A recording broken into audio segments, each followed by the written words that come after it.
Les témoignages de solidarité sont nombreux ce soir. Ils répondent en fait à l'appel de l'archevêque de Rouen qui a souhaité immédiatement après l'annonce de cet acte barbare que l'amour transcende l'horreur.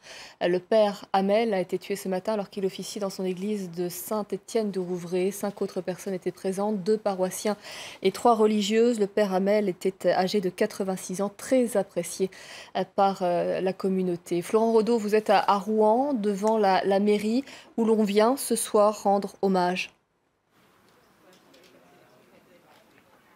Oui, l'heure est désormais au recueillement et aux hommages. Nous sommes ici devant la mairie de Saint-Étienne-du-Rouvray où des dizaines de personnes sont bien sûr venues déposer des fleurs et des bougies comme vous pouvez le voir derrière moi. Le père Jacques Hamel, vous l'avez dit Aude, était très apprécié ici.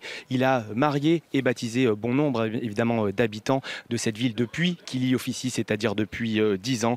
Les habitants ici sont en état de choc et on peut le comprendre. Ils ne comprennent pas pourquoi. Eh bien, c'est ce prêtre très apprécié de ces paroissiens et de ces fidèles qui a été pris pour cible.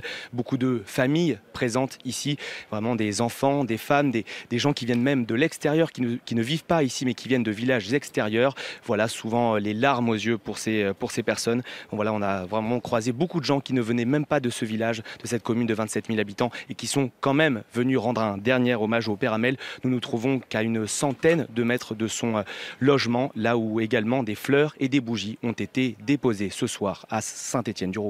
Et effectivement, on assiste à un élan de solidarité interreligieux depuis plusieurs heures. Merci beaucoup, Florent.